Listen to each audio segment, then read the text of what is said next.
So guys అందరికీ good morning. ఇప్పుడు time వచ్చేసి ఒక 8 అవుతుంది. సో నిన్న ట్రైన్ ఎక్స్పీరియన్స్ మాత్రం చాలా ఘోరంగా ఉండే. మార్నింగ్ 6 o'clockకి రావాల్సిన ట్రైన్ 7 o'clock వచ్చింది. స్టార్ట్ అయింది 7:30కి స్టార్ట్ అయింది.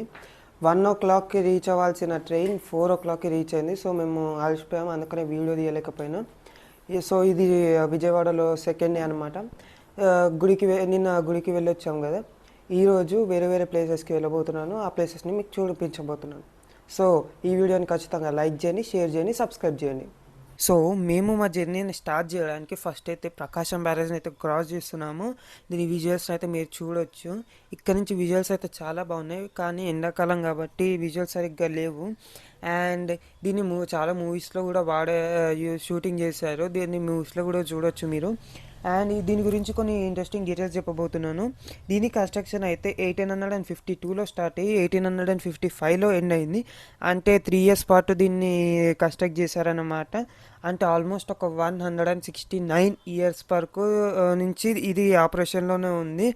అండ్ దీని లెంత్ వచ్చేసి 4014, అంటే 4014 అడుగుల ఫీట్లు అయితే ఉందన్నమాట. అండ్ ఈ బ్రిడ్జ్ వచ్చేసి ఎన్నో డిస్ట్రిక్ట్స్ని, ఎన్నో నదులను అయితే కలుపుతుందన్నమాట.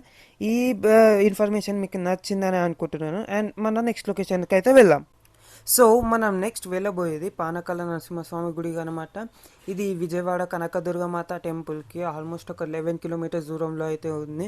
మీరు టెంపుల్ నుంచి స్టార్ట్ అయితే ఆల్మోస్ట్ ఒక హాఫ్ అన్ అవర్లో అయితే వెళ్ళిపోతారు.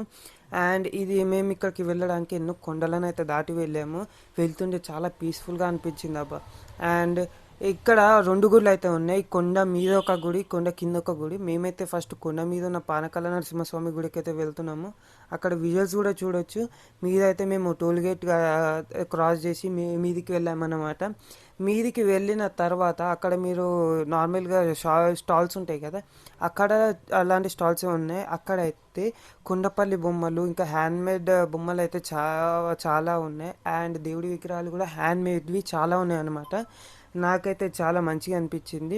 అండ్ ఈ గుడి నుంచి బయటికి వచ్చిన తర్వాత కొండ కిందికి వెళ్ళినాక ఇంకా నరసింహస్వామి టెంపుల్ ఉందన్నమాట. మీదున్న టెంపుల్ కానీ ఈ టెంపుల్ చూడడానికి చాలా బాగుంది, ఎందుకంటే ఇది చాలా పాత గుడిలాగా ఉంది. అండ్ లోపలికి వెళ్ళగానే ఒక డిఫరెంట్ ఫీల్ వచ్చిందనమాట. అండ్ ఇక్కడికి వెళ్ళడం మాకైతే చాలా ఆనందంగా ఉంది. అండ్ ఈ వీడియో ఇక్కడితో ఎండ్ చేస్తున్నాము. అండ్ నెక్స్ట్ పార్ట్ కోసం మీరు ఈ వీడియోని లైక్ చేయండి, షేర్ చేయండి.